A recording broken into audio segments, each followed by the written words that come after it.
Hi, my name's Emma and let's talk spooky stuff. It's not often these days I come out of a film wishing there was more, but new Spanish drama mystery thriller 2 is a shorter film with, let's say, an interesting conundrum that leaves you hanging. And this interesting premise never really feels like it hits full potential. This film is directed by Mar Tarragona, who produced The Orphanage, one of the greatest Spanish drama thrillers of all time, and The Body, which is a highly regarded mystery thriller. Mar has an extensive background across film, not only as a director, but as a producer, a writer, and an actress. This is her second time directing a film that was distributed by Netflix. Her first being The Photographer of Mauthausen, a biopic based on the true story of a man who tries to save evidence of a concentration camp. This time, Mar has stripped back the details and gone with a simple story that conveys more shock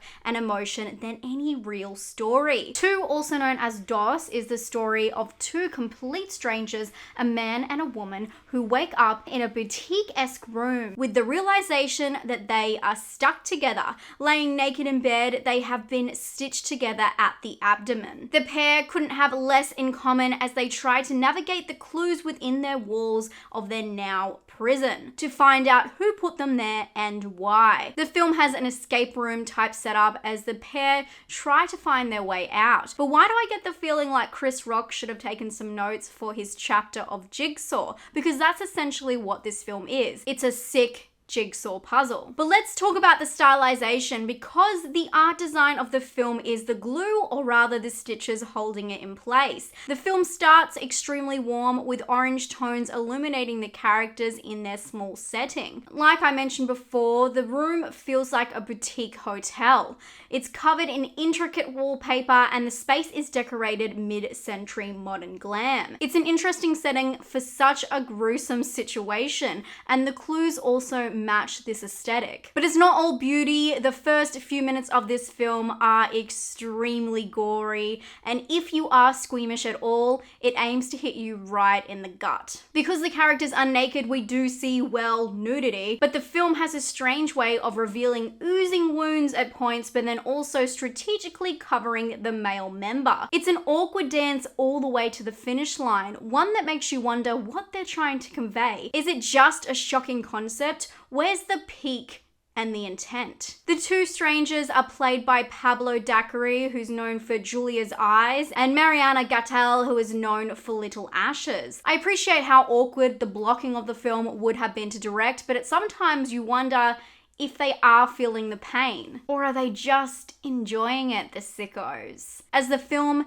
is broken up by some light-hearted moments where the duo even giggle. I don't know about you folks at home, but if I was in that situation, I would be hysterical. You're essentially being human centipeded at the hip.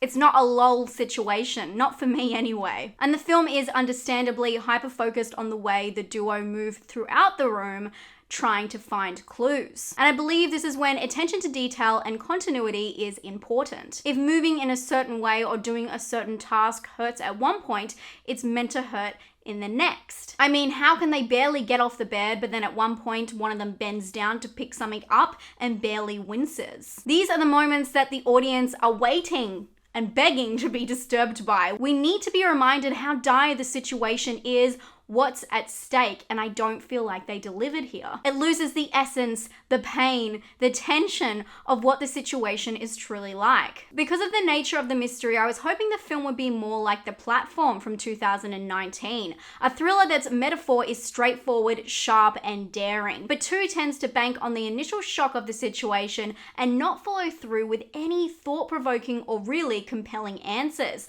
Although the mystery does unravel, it does so leaving more questions than answers, with a quick conclusion that's more unrealistic than two strangers waking up together being sewn to one another. The film runs for just over 1 hour, and perhaps they could have packed out the movie with more tension, gore, and explanation. But it seems like the premise really inspired the film, and the answers are just a way to conclude it. Strangely enough, I don't think the film would have benefited from being any longer because of the direction it took which in my opinion was the easy and quick way out. In conclusion, 2 isn't an awful film, but it does rely purely on the setup and undelivers its promise of a winding mystery. After the initial shock wears off, it misses every beat and chance to keep the viewer in the palm of its hand, resulting in an average medium film because of its runtime. A medium film is longer than a short film, and of course then we have a full-length feature. If you do have a spare hour, 2 is currently on Netflix, and I recommend giving it a spin to see if it affects you. But the conclusion of the film does not live up to the hype of the premise itself.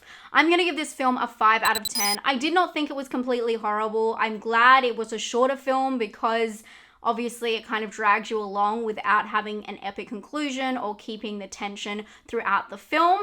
I don't think it's horrible, but it saddened me.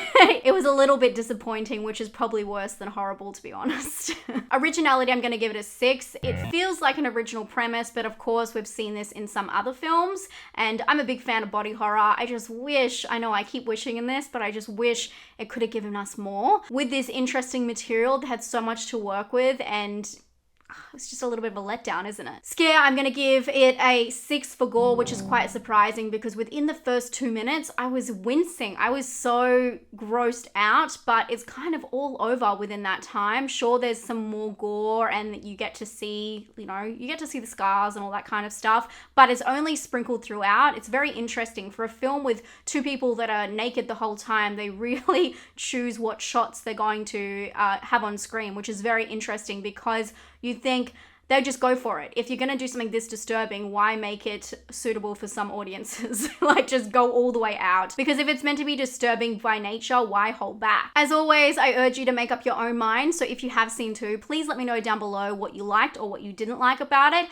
and what you thought of the ending. I'm dying to see what you thought. Make sure you put a spoiler little alert on your comment if you're gonna comment any spoilers, because we want to keep this spoiler free for people who have not seen it and don't know what to expect. We love going in as blind as possible. I hope you're having a fantastic day. If you have not subscribed, please do. I do 2 videos every single week talking about horror movies and talking about thrillers, giving you lots of recommendations and hopefully being helpful and letting you know what's worth your time. Let me know down in the comments what you've been watching this week. I'd love to know what's on your watch list for December, and I hope you're having a fantastic day. I'll talk to you very soon. Stay safe and stay spooky. Bye, friends.